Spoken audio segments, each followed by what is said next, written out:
பூஜைக்கு தேவையான எல்லா சாமான்களையும் நான் வாங்கிட்டு வந்துட்டேன். இதையெல்லாம் வச்சுக்கிட்டு என்ன பண்றதுன்னு தான் எனக்கு தெரியல.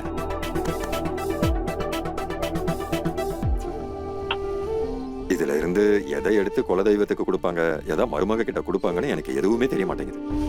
சரி, எனக்கு ஒண்ணு சொல்லுங்க, இந்த கூடை இருக்கு இல்லையா, இத மருமக கோவிலுக்கு கொண்டு போகணுமா இல்ல அவ வீட்டுக்கு வரும்போது அவ மடியில வைக்கணுமா?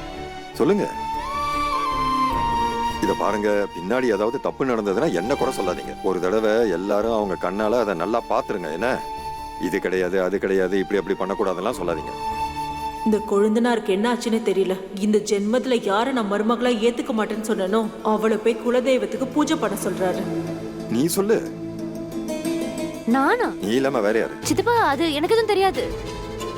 உங்களுக்கே தெரியும்ல, ஒவ்வொரு வாட்டியும் என் கல்யாணம் நின்னு போகுதுன்னு. அதனால நான் தெரியாம கூட தப்பு பண்ணிட்டேன்னா நான் வாழ்க்கை ஃபுல்லா கன்னியா தான் இருப்பேன். இல்ல என்னால ரிஸ்க் எடுக்க முடியாது. மருமகளை நீயாவது சொல்லு, உனக்கு தான் கல்யாணம் ஆயிடுச்சு. நான் கோயிலுக்கு போகும்போது அத்தை தான் எல்லாம் ரெடி பண்ணி கொடுத்தாங்க. அத்தைக்கு தான் எல்லாம் தெரியும். சரி, இப்ப நான் அதிதி கிட்டே போன் பண்ணி கேட்டுக்கிறேன். தெரிஞ்சாலும் நான் எதுவும் ரெடி பண்ணி கொடுக்க மாட்டேன். அன்னைக்கு வெளியே போய் பாஸ்தா சாப்பிட்டுட்டு வந்தா, இன்னைக்கு கோவில சாக்கு வச்சு சுத்திட்டு வர போறா. கொடுத்து வச்சவதான்.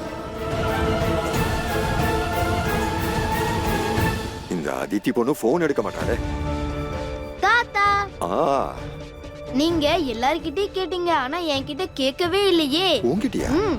இப்போ நான் இன்டர்நெட்ல கேட்டு வேற என்னெல்லாம் தேவைன்னு நான் உங்ககிட்ட சொல்றேன், சரியா?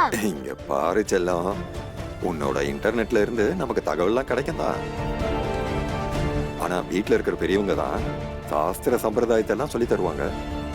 அவங்க மனசார சொன்னா நல்லது நடக்கும். போய் நீ விளையாடுவா, நல்லா விளையாடு.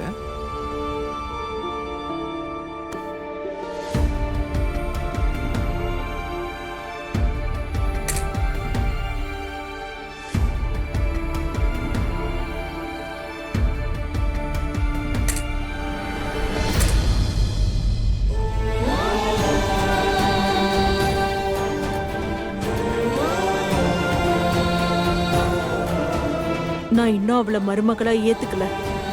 ஆனா நீங்க கஷ்டப்படுறதையும் என்னால பார்க்க முடியல. அதான் பூஜையில குறை வரக்கூடாதுன்னு இதெல்லாம் பண்றேன்.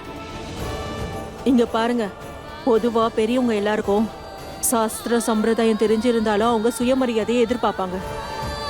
அதனால திரும்பவும் ஒரு முறை சொல்றேன், அவ ரொம்ப திமிரு பிடிச்ச பொண்ணு.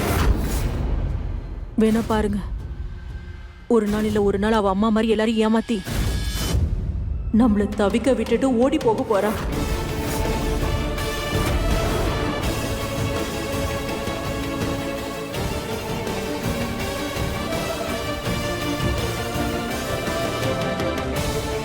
நீங்க வேணா பாருங்க, சூரஜ நல்ல வழிக்கு மறுபடியும் கொண்டு வர முடியும்னா அது இந்த பொண்ணால மட்டும்தான் முடியும்.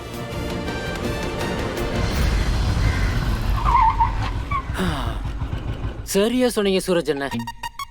பொண்ணுங்களை வழிக்கு கொண்டு வரணும்னா அதுக்கு கிஃப்டை தவிர எதாலையும் முடியாது.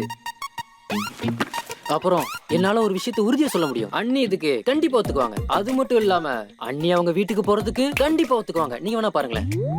என்ன அண்ணியா?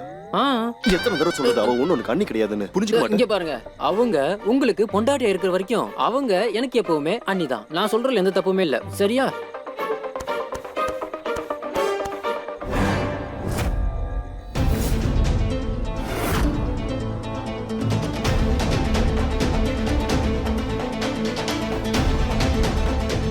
நான் இஷாக்கு வாங்கிட்டு வந்த விஷயம் எனக்கு தெரிஞ்சதுன்னா அப்புறம் இப்பவே ஊரை கூப்பிட்டு டமார் அடிச்சிடுவா. கூடவே பெரியமா கிட்ட எல்லாத்தையுமே போட்டு கொடுத்துருவா. பேக்ல என்ன? யானை வேணா சவாரி போறியா? பேக்ல என்னமா? பேக்ல என்னோட பொருள் தான் இருக்கும், வேற என்ன இருக்கும்?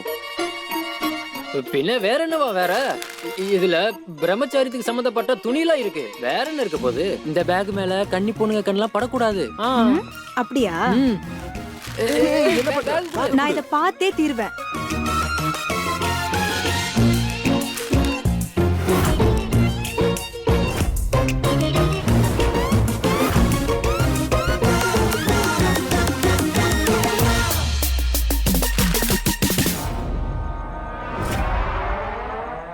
இங்க உங்களுக்கு பொண்டாட்டியா இருக்கிற வரைக்கும் அவங்க எனக்கு அண்ணிதான் இல்லையா? ஒண்ணு